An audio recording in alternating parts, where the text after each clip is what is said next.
Good afternoon. Thank you for joining us. Premier David Eby is urging British Columbians to, quote, think carefully about travel to the U.S. should the tariffs come through. Well, should BC fight back with our tourist dollars? And will it actually make a difference? We'll talk to the Bellingham Chamber of Commerce and we'll take your calls. Plus, those tariff threats are putting the pipeline debate back in the spotlight, with a former opponent of the Northern Gateway saying things are different now. We'll talk about that after 12:30. I'm Michelle Elliott. Welcome to BC Today.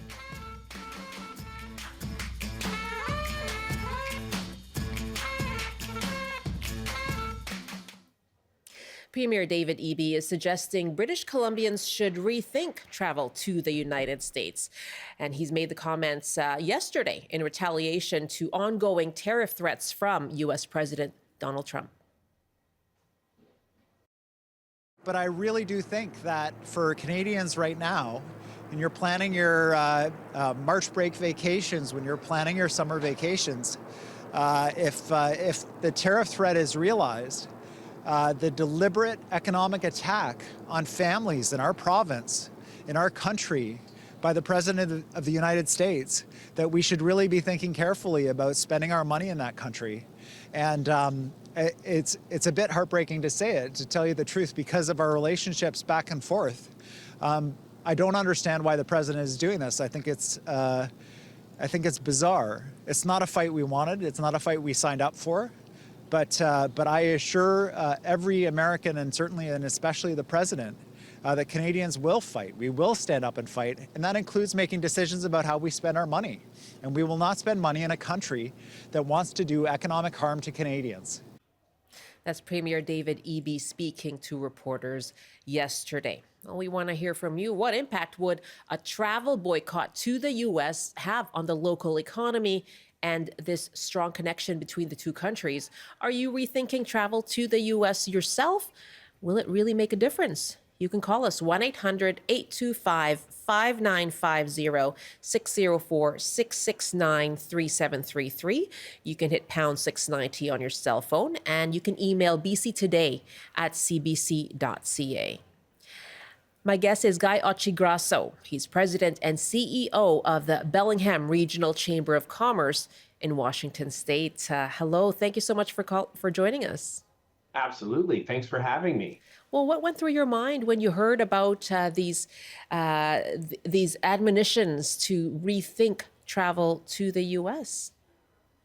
Well, I mean, I think echoing a little bit of what he said, it is a little heartbreaking. And I think as a community of Northwest Washington, a very interlinked community with all of you as our Canadian partners and friends and family in some situations.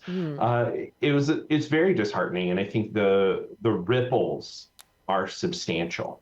I think a uniqueness of our kind of shared region it's more than economic, right? So it's unfortunate all around, and I'm hopeful that we're on to other topics soon.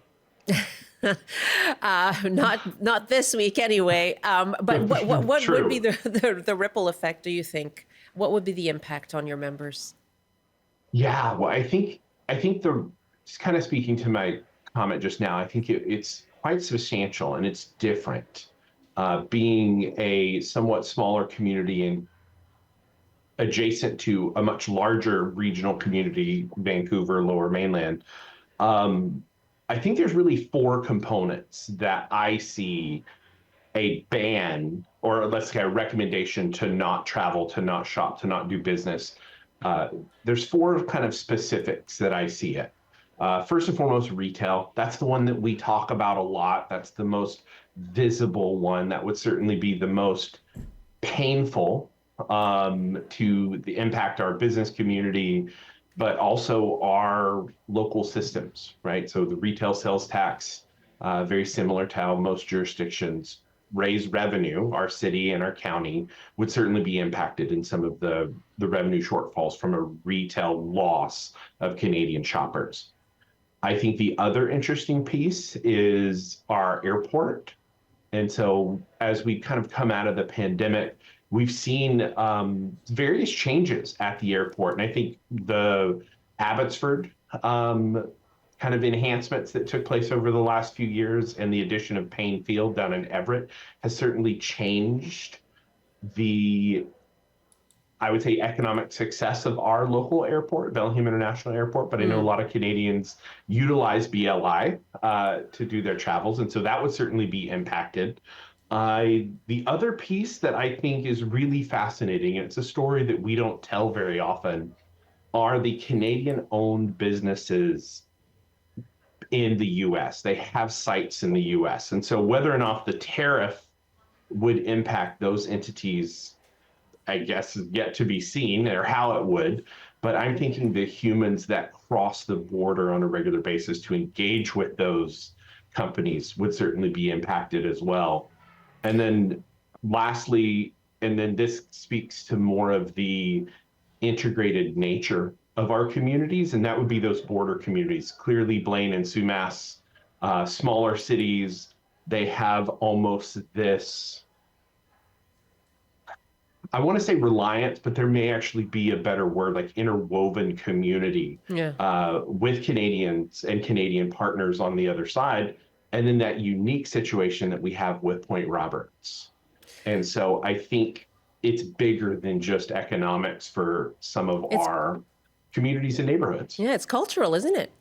It very much is. It's family, right? There's a lot of folks that live on both sides of the border, close to the border, for that close proximity of family. Yeah, I mean, we saw during the pandemic all families meeting at the border, at the parks, bring your table and set the table over the ditch, right? Exactly, just talk across the ditch. So how do you feel when you hear an email? We have an email here from Killian in Nanaimo. I will never set foot across the border to the U.S. again, and I'm a dual citizen.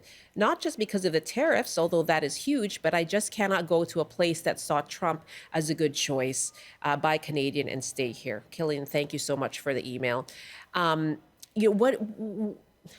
do you feel hearing the kind of amped up rhetoric we hear from Donald Trump, we hear from politicians, we hear from Premier David Eby? Like it's really quite pointed and strong. Unproductive is what you're saying. Yeah, that's kind of what I feel from our elected leaders, our politicians. It's getting back to, because it's so much more than just business, than just politics. It's families, it's personal, it's relational, and it's, again, in that not productive kind of way. To the, I guess you said an email. I think it's important to acknowledge like real emotions for folks on all sides of the aisle, right? And the repercussions of whether they're political strategies or political games or somewhere in between, maybe sometimes a little bit of both. It gets confusing, and like, to what end? To what does success look like? And that I don't know. I wish I knew. You know what I'd love to ask, really good to have you with us, Guy. This is Guy Occhiogrosso, who is with the Bellingham Regional Chamber of Commerce, and really good to have him with us as we ask you, our callers and audience, what do you think of this call from Premier David Eby to rethink travel to the United States, sort of fight back with your tourist dollars? Are you reconsidering any trips that you had planned? And what would success look like? What would be the effect, do you think? Call us now, 1-800-825-5950, 604-669-3733. You can hit pound 690 on your cell phone. And let's go to Roman in Port Alberni first. Hi, Roman. Hi, good afternoon. Yeah, good afternoon. Happy New Year to you. And to you. Thank you very much. Yeah, and I feel a sense of mixed feelings about what's being asked of us as Canadians and as BCers to help support what was going to be a detriment to a group from the U.S. And I feel for them too. But I want to say this is where were they before all this went down to try and make proactive plans, to make plans that would have helped all of us land on a better spot?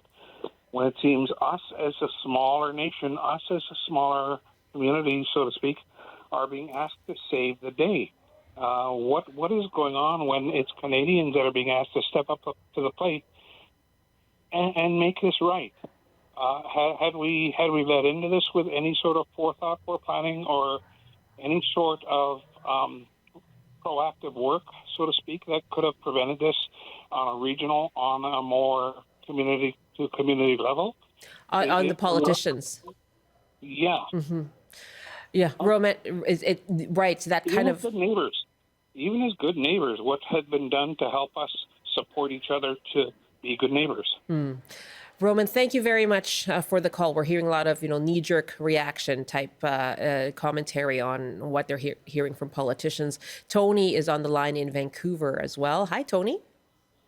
Hi, I'd just like to say that the Premier Eby is mentioning that he wants to tax Americans going from the U.S. to Alaska that are crossing B.C. Charge the trucks, yeah. Yeah, and the U.S. can put taxes on things coming from Mexico into Canada. So my point is we have to be careful how we go around these things, because what we're going to end up doing is affecting us in Canada. So we need all those fruits and vegetables coming from Mexico. And also the last thing I want to say is that we Canada and the U.S. are friends and brothers.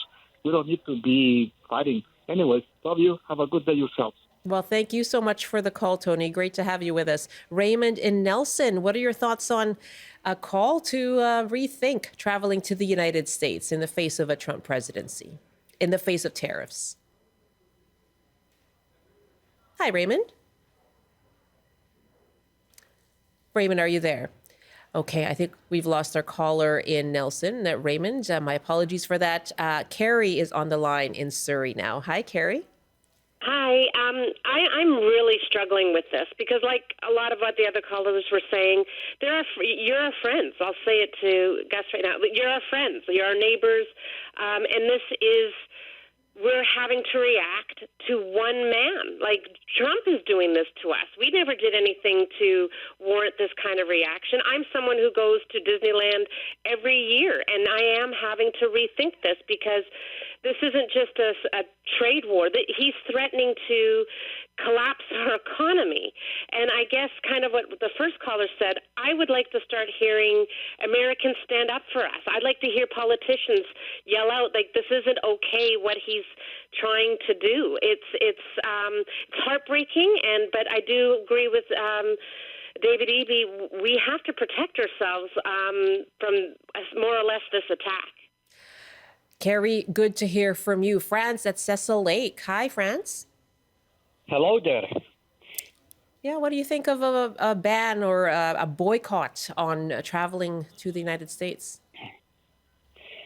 Well, I think Mr. Eby is on the wrong track, You don't want to pick a fight as a mouse with an elephant. You got to become friends. You got to find common ground, because you're going to lose. But the NDP government never been much for business, They can't even balance their budget, It's a silly thing they're trying to do. France, thank you very much for the call from Peace Country. And Maya in Vancouver, what are your thoughts on Eby's call to rethink traveling to the United States if these tariffs go through? Oh, that's pretty extreme, very divisive. Absolutely not. I have family in the States, and we Canadians, travel, and it's fine. It's only Donald Trump. I believe the Americans, more than half, they don't approve that. And soon probably going to see some actions from Americans. I'm hoping so. But anyway, my point is we can fix what the other side is doing wrong. We have to fix what we're doing right in our country, and we haven't done a lot of things right. And that's what bothers me, and that's what gives me sleepless nights. For example, our economy is just suffering because of stupid politicians' decisions. I mean, look at the carbon tax. I was in the gas station. Now the gas is $1.90. How much, after the tariff, it's going to be $2.50. How much we can take? We can do this right in our side and let Donald Trump do whatever he has to do. We don't have control over that. Okay, Thank you. Thank you very much for the call. And who knows what the impact would be on gas. coming from here with those tariffs to the United States for exports to the United States. Sandy and Salmon Arm, what are your thoughts on boycotting travel to the States? Hi, thank you. Well, number one, I'm not a traveler. I haven't traveled to the States in many years. I would love to. I love the Oregon coast. But I think it's wrong. Beautiful. I think it's wrong because here's what's going to happen. The States are going to come here because their dollar is worth now 30% more than ours. They're going to come here and spend all their money. Is he going to boycott the States from coming here? No, because they're going to come here and make Canadian businesses, whatever they are, hotels, lots of money. But we can't go there because it will cost us 30% more. So, no, I think it's wrong to boycott that. And if you want to do anything, I guess boycott them from coming here. They're not going to do that. I mean, that would be really cutting their throats. Imagine what the response would be from the tourism industry. We're actually hoping to make some calls there as well. Yeah. Sandy, Exactly. thank you for the call. Salmon Arm, and yes, we know that there's been an influx of visitors, right, from the United States because of the strong dollar against the Canadian dollar. Let me go back to Guy Occhiogrosso over in Bellingham. You hear the comments there. We're echoing what you said. We're family, but this is the position people are in. Do you really kind of feel stuck in as a small player in this big political riff right now? Exactly. Yeah, I think understanding the framing, right? Like a small player in a state, and state being one of 50 states plus a few other folks that have a voice as part of our federal government goes. But I think a lot of the viewers and callers and emails spoke to an understanding that at the end of the day, tariffs are going to make it more expensive for everyone. And I think when you, like our conversation, the reason for having me on is this hyper local impact. Whereas if we're setting tariffs on Canadian goods and or any other goods elsewhere, the only thing that we're doing is embedding those costs in the final cost. And I have to imagine that Canadians are, and again, some of the voices that I heard echoed this, is the cost of living, the cost of goods is already high enough for a lot of folks. And I think this will just increase that. And I think the other piece that's really fascinating for me, and I'm sitting, watching and waiting, is in a year and a half, which will be still during the Trump presidency, is FIFA, right? And so Seattle will be a host site as well as Vancouver. And I have to imagine we will see a substantial number of cross-border travel of tourists and locals alike wanting to go to different games in both cities, in addition to just the enhanced volume of people that will be here. So I think it's going to be a really interesting year and a half in prepping for that, with or without this conversation of tariffs and repercussions from them. And you get to a good point there, which is that there has been so much work at that interconnection, and there's so much work in terms of exchange, imports of Washington produce as well. So all of that work, what happens to that at this point, do you think? Good question. I'm not an economist, and so hard for me to respond to that. But again, I think a real outcome will be the increased cost of things, and on all accounts. But with that said, one of the callers did mention U.S. Residents going north. And I have to say, I took advantage of that a couple of weeks ago and had a wonderful time. I hope so. Let's take one more call here. Doug, again at Salmon Arm. Hi, Doug. Hi there. How's your day going? Really well. Glad to have you on. What are your thoughts on a call to avoid traveling to the United States if those tariffs go through? Well, part of me says it's a good idea, and part of me says it's not a great idea, because a fellow talked about, the fruits and veggies coming up from Mexico to Canada. The truckers can be taxed or tariffed on that. Our BC ferries go through international water every single day. So if the U.S. wanted to tax the ferries going through the water, That's a lot of money in a very, very short time, right? So that's that. But I'm mixed on it. I think we do need to do something, but I'm not sure what the right answer is. I think we've been trying to demonstrate that we are willing to listen. I mean, Mr. Trump demanded that we do something with our border. And as a country, we've spent $1.3 billion, and that's with a B, to try and shore up our borders. He's talking about all these drugs that are coming from Canada. Well, I read an article that either our CBSA or their USBA or BS confiscated 43 pounds of fentanyl.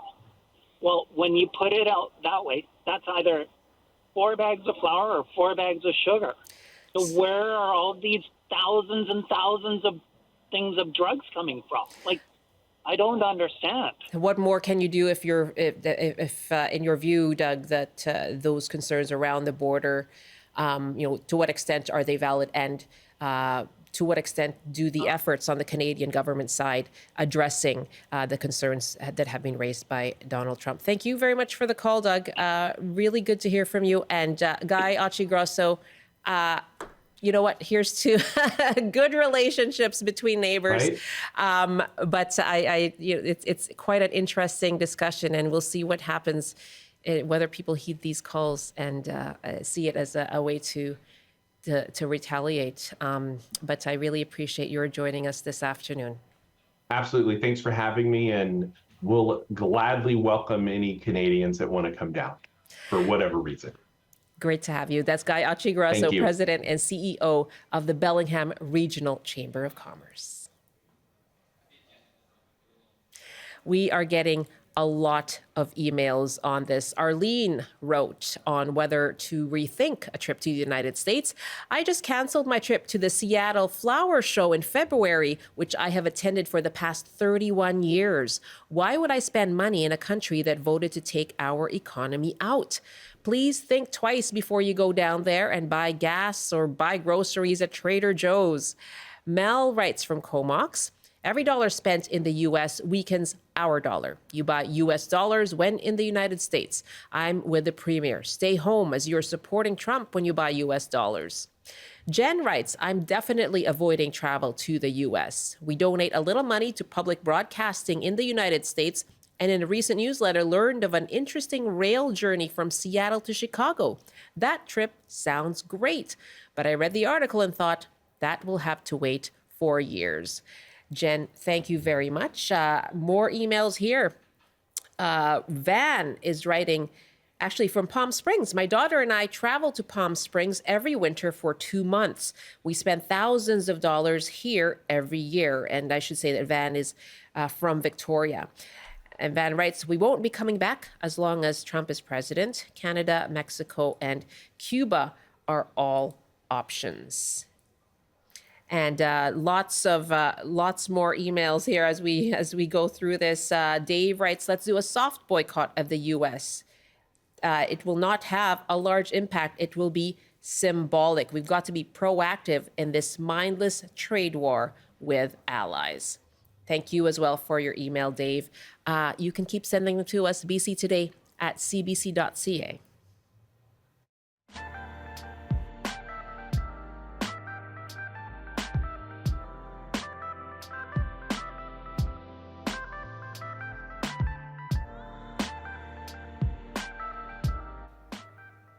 It's 12:30 now. This is BC Today here on CBC.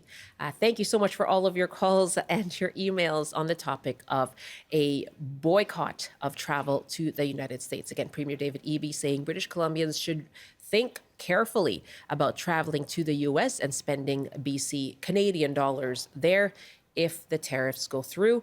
And lots of thoughts from you on the open line there. You can keep them coming to bctoday@cbc.ca.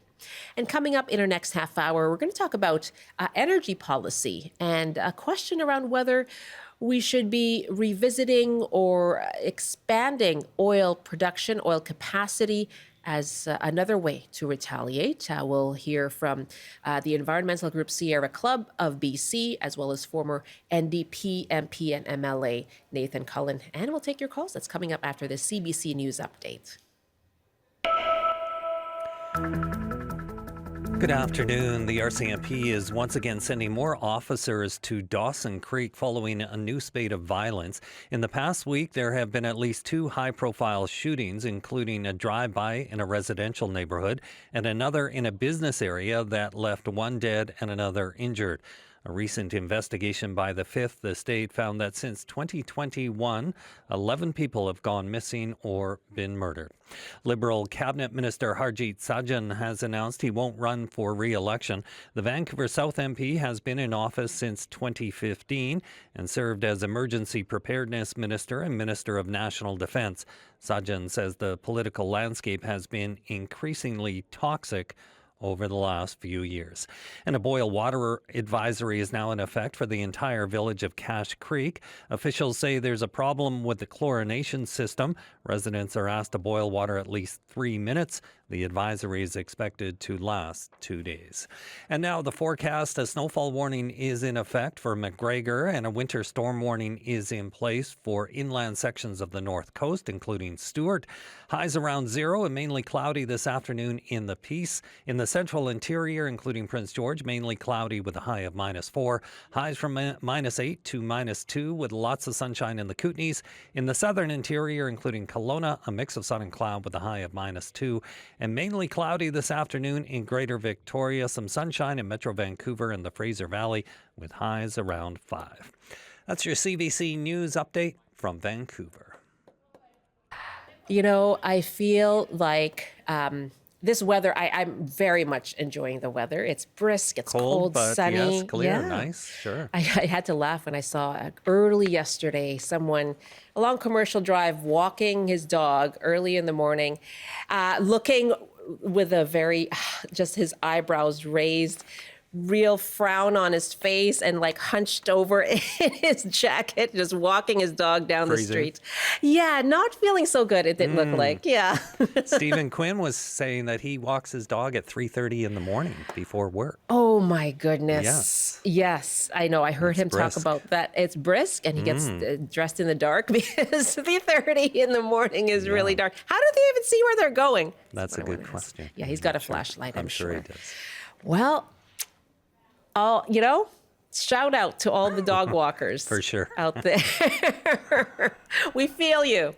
I recommend cats. Then you just let them out. You don't have to walk them. Exactly. There you go. That'll get you out of the cold. Rob, thanks so much. Sure thing. Rob Zimmerman in the CBC Vancouver newsroom. And here's what's coming up on the Coast. Hi, Michelle. Amy Bell filling in once again for Gloria Makarenko here on the Coast. Coming up on our show today, we're going to take another look at these unsanctioned mountain bike trails on the North Shore. Metro Vancouver beginning to really crack down on them, and we're going to find out why. Also, you know when you have to go, you really got to go? What about if you're in New West? We're actually going to speak to the city of New West about their plan to address the lack of access to public washrooms. That's all coming up on the Coast starting today at 3 o'clock.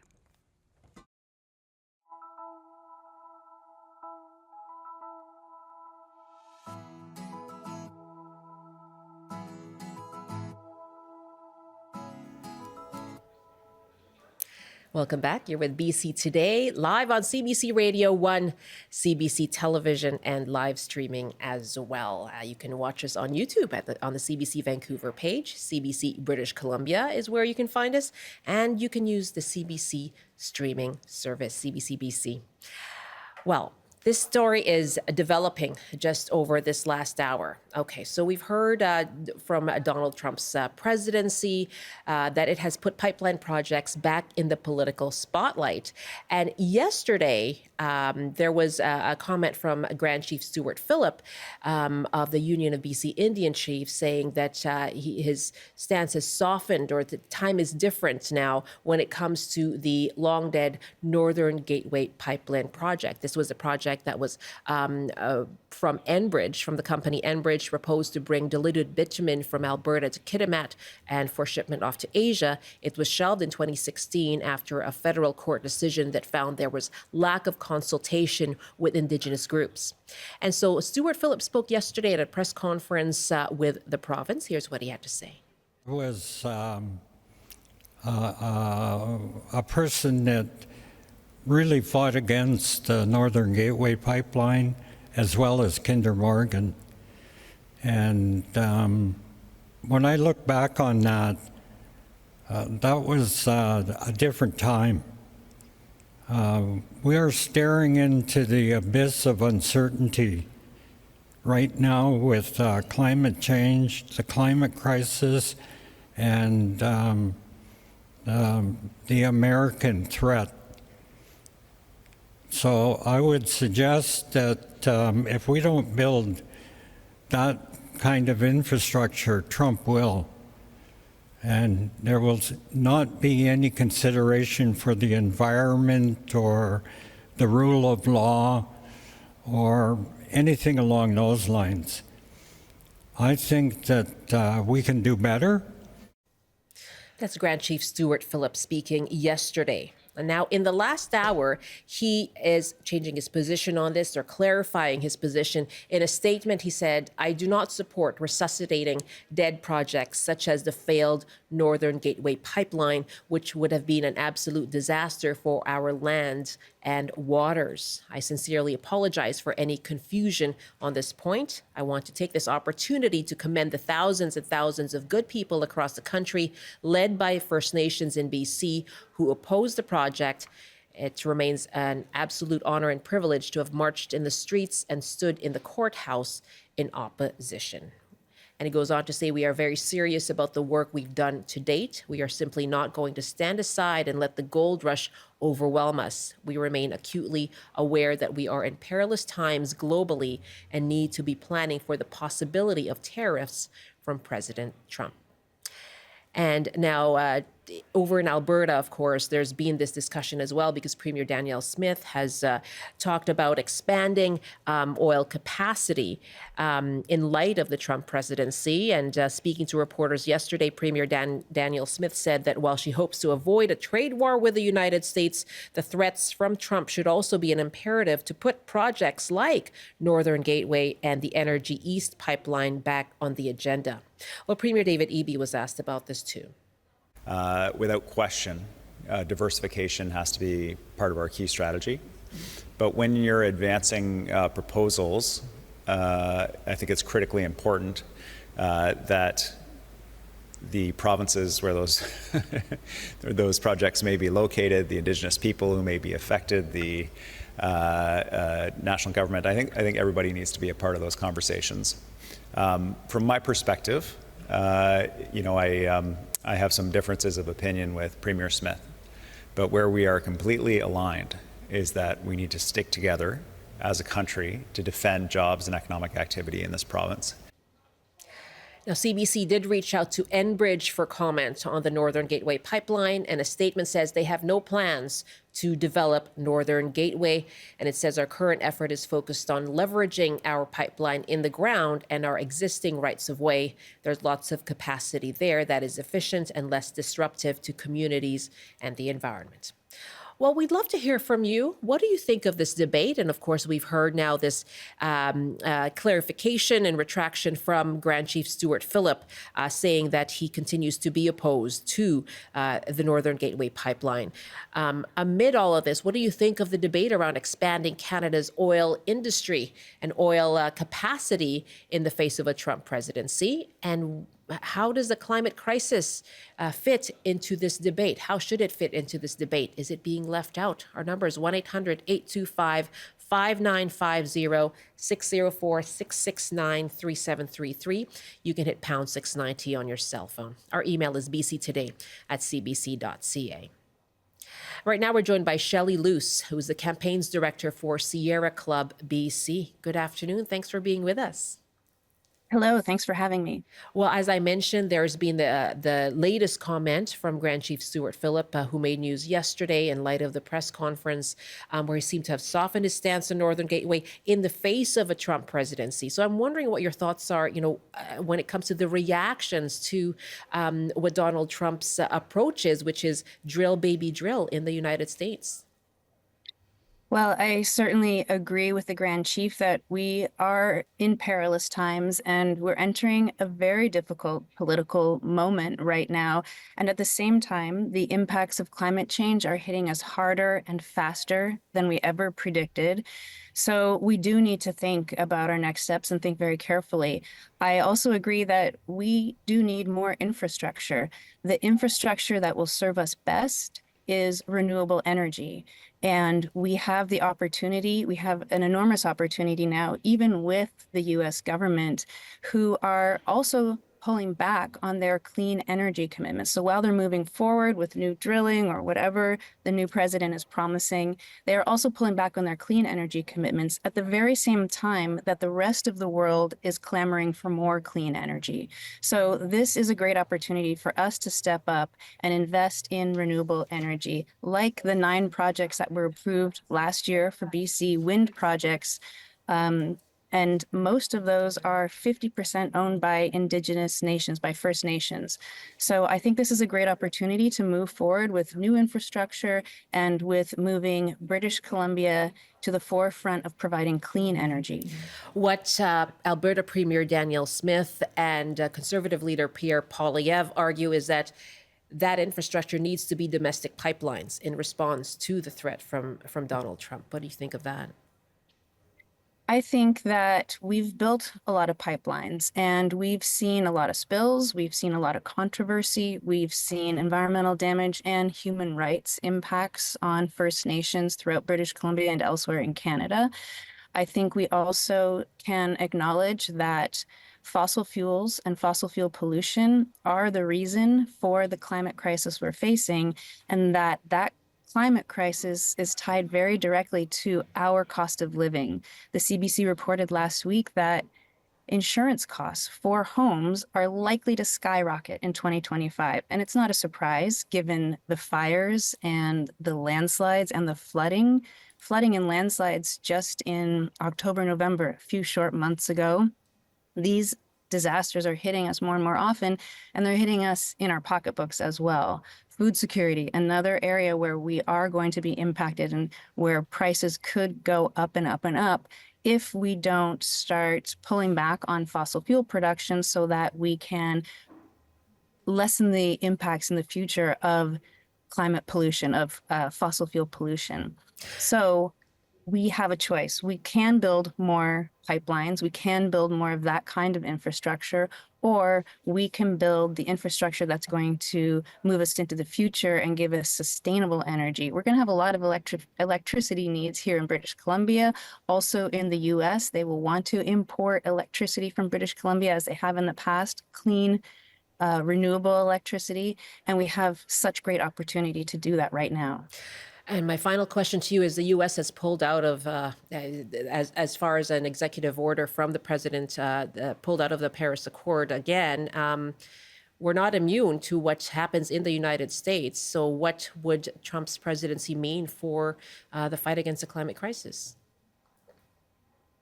I think it's really bad news in our work to reduce climate impacts and in the fight against the climate crisis, of course. It is also a call to action to every other country in the world. And a lot of progress is being made. Overall emissions are going down in the UK, in Germany, in a lot of countries. They're going up in Canada. We can turn that around. And I think we absolutely should. The United States is a leader in many ways, but if they are not going to step up, if they are not going to continue their good work that they've been undertaking for many years to reduce climate impacts, it's just even more reason for British Columbia, Canada, and other countries to step up and do exactly that. Shelley Luce, thank you so much for your time. Thank you. That's Shelley Luce, campaigns director for Sierra Club of BC. We are asking you, what do you think of this debate around expanding Canada's oil capacity in the face of a Trump presidency?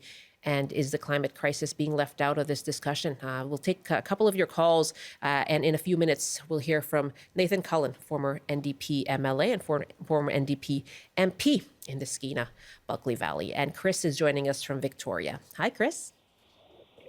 Hi, Michelle. Thanks for having me today. How are you today? Very well. What are your thoughts on pipelines being back in the spotlight? frankly, I can't even believe that we're having this discussion. I just want to know how much longer do we need to rape and pillage our planet? How many more unprecedented natural disasters do we need to see? How bad do things need to get before we start to change our priorities as a society and before we call on our leaders to start making meaningful policy changes? Just the fact that countries in the world, let alone major G7 countries, are planning to ramp up pipeline projects and talking about that and pull back from renewable energy solutions and things like the Paris Agreement is completely deplorable. And it just makes me sad for future generations that are going to suffer the effects of all this. Your guest, Shelley, was bang on. I loved everything she said. And, Canada needs to be an example of the right thing to do, not follow the insane example that the U.S. is setting. The U.S., in my opinion, should be chastised and reprimanded, by the rest of the world for their policies and perspective. We shouldn't be talking about whether to align with them. So I would just love to see society take some steps in the right direction here. And unfortunately, I feel like we're going in the wrong direction. Chris, thank you so much for the call. Troy is up next in Surrey now. And Troy, what do you think of pipelines being back in the spotlight? I'm not very fond, actually. I do kind of agree with what Chris said. We really shouldn't be. We're in this mess right now because, we have so much oil economy that makes us indebted to the United States. And now we try to expand our direction. It's too late to do that. We should be investing in things we can do right now. And what we can do right now is invest in renewables, solar, wind, so on and so forth, especially all the more so with the climate crisis. That fire in California is because of climate change. Let's be real, and if we go back to drinking more oil, it's going to make the problem even worse for us down the line. And that's about it. Okay. Troy, good to hear from you in Surrey. Thank you. Cam at Cobble Hill, your thoughts on pipelines in the face of, in light of the Trump presidency? Well, I think we're in bad shape. I think, number one, BC used to have 7 oil refineries. Now we have 2. We get stuff from the United States, from Washington State, and we get gouged on it. I don't think you can completely get away from oil. And I was hoping Nathan Cullen would be able to talk to him as one of your guests to talk about how things have gone as far as the UNDRIP stuff that they tried to push through the NDP with Land Act changes and placer moratoriums and everything. A person can't do any industry in BC. Thank you so much for the call as well, Cam. That's Cam at Cobble Hill. And yes, my next guest is Nathan Cullen, former NDP MLA and was MP for Skinabulk Valley from 2004 to 2019. And that covered the Northwest BC from Smithers to the North Coast. Also was the MLA for the Stikine riding from 2020 to 2024. Nathan, welcome back to the program. Thanks. It's nice to be here. Well, what are your thoughts on, tell me first of all about, I guess, your reaction to, invoking the names of the Northern Gateway project. It's deja vu all over again. Yeah.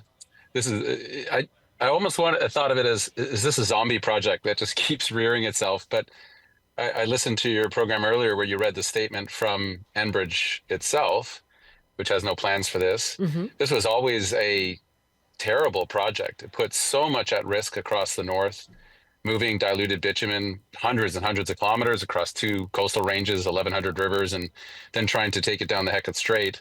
For those that followed that proposal and all of the controversy and backlash, and made no economic sense, no environmental sense, and died on the books. The idea of raising it again seems just as dumb as it did then. I understand there's a certain worry that we all share with the Trump administration and the punishment that he's trying to bring upon Canada.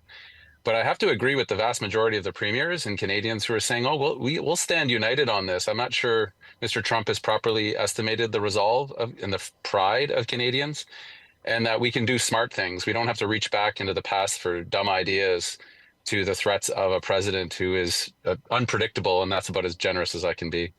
Given how long-term, some might argue that investment in renewables is still in the process, it's still in the long term, given the immediate threat to the economy here in Canada, people like Danielle Smith in Alberta concerned about that relationship, that trade relationship, and concerned about economic independence. Is this just, is expansion an easy and a reliable route to take now to be able to survive economically? Well, understand a diluted bitumen pipeline is 10 to 20 years in the making. Right, but in Even if it were general, a let's good talk idea. generally beyond Yeah. Northern Gateway. So look, and I would say look to the assertiveness, the sense of urgency coming from the BC government currently. Adrian Dix, Minister of Energy, is accelerating projects. BC Hydro is accelerating projects, the permitting, getting them in the ground. I'm talking to wind developers that are more excited than they've been in 25 years to work in BC because they can see a path and an opportunity. And to your last caller's point, rather than being a detriment, having the United Nations Declaration of the Rights of Indigenous Peoples, having partnerships with First Nations is making the business environment more positive for clean energy in BC. So put Trump aside for a moment if we can, which is difficult, I know, and look at the prospects for British Columbia in rural BC, in the Northeast, the Northwest, right across BC, Vancouver Island, for clean energy projects with a government that's willing and leaning in, as opposed to in Alberta, where Madam Smith has decided to just cross out and cancel any opportunities for alternative energy, which is just backwards to me. I don't understand it. And it feels like ideology rather than smart thinking. And I think there's just more opportunity in BC because of that, frankly, is people and companies are being pushed out, and they will bring those jobs and investment to BC if we're willing, and this government is willing to take that on. I hope the federal government leans in, and it's very important to not reach back to bad, terrible, fraud ideas somehow as a savior for us all, because they were dumb then and they're dumb now. But how long is that transition going to take? Oh, I think it's all hands on deck. You look at projects that have already been stood up. I'm talking to First Nations that are developing run-of-river in their communities right now, getting off diesel right now. The tankers and barges bringing diesel up the coast are fewer and fewer every year. I just think I'm more excited, and I've been watching the energy file and the clean energy file for 30 years and working on it. I can see more opportunities now than I ever have before. And it's because the partnerships are there. And I think the existential threat of a Donald Trump in the White House, who's just screaming drill, baby, drill over and over again, as if that were going to be the world's solution. When we face the threats of climate change, I think there is a vast majority of people out, and maybe hopefully in the US over time, that sees that a punitive, destructive president doesn't bring them certainty, certainly is going to make cost of living higher for Americans and hurt friends, as opposed to having the opportunities that we have in BC with lots of wind, lots of rivers, lots of ability to do things smart and build that clean energy future, because we need lots of energy to come on the grid.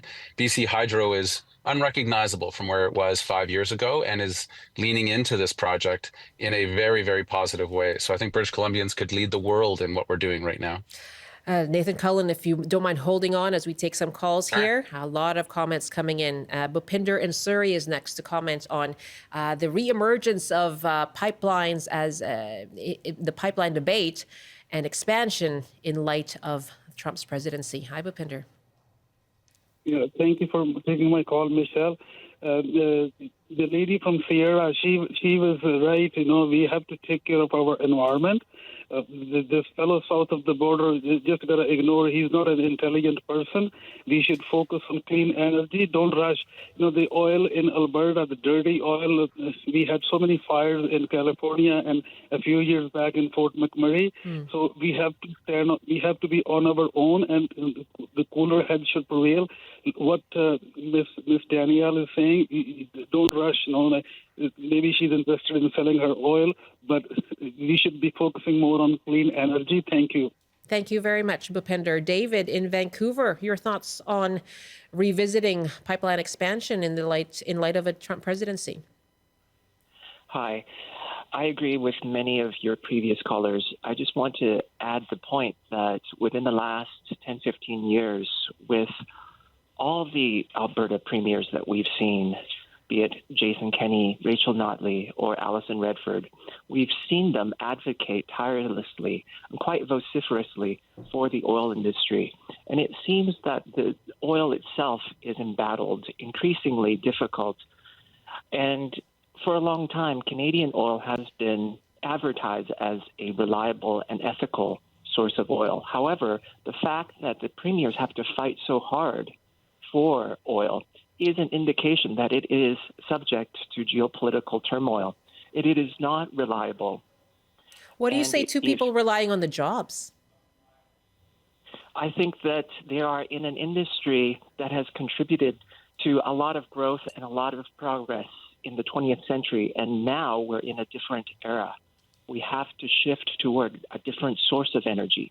They can still work in energy, but that energy has to come from somewhere else, and it cannot be subject to the geopolitical whims of different countries around the world. David, thank you so much for the call from Vancouver. Good to hear from you. Thank you. Thanks to Bhupinder and David. Nathan Cullen, I have about a couple of minutes left here. What's it like for you to be watching this? You're out of politics now, watching the reaction, the response that you're seeing from provincial and federal leaders. I think it's very telling. I never thought I would see Premier Ford and Premier Wabkanu on the same stage, violently agreeing with one another, and the other premiers, Premier Eby and others, joining in chorus. I think Premier Smith being on the outside of that is a curious and I think actually unfortunate choice. I agree with Premier Ford, and again, I think many Canadians do as well, to say when you're negotiating with someone like Donald Trump, having lots of division, caving in right away, showing your hand, whatever analogy you want to use, isn't particularly intelligent. I am curious watching, you mentioned the federal scene. Mr. Poilievre's been relatively quiet on this point. He's, of course, blaming Mr. Trudeau for everything, but Mr. Trudeau is not going to be prime minister in a few months. There'll be a new leader. There'll be an election likely at the spring or fall in Canada. It'll be interesting to see how the national leaders take on this question. Ultimately, for me, this comes to home here in the Northwest, and we're not willing to be on some sort of sacrificial chopping block to appease Mr. Trump in the U.S. That's not going to happen. It will be top of mind for sure in the Liberal leadership race and in the upcoming election. Nathan Cullen, thank you for your time. A real pleasure. Nice to be here. Take care. Nathan Cullen, former Stikine MLA and MP.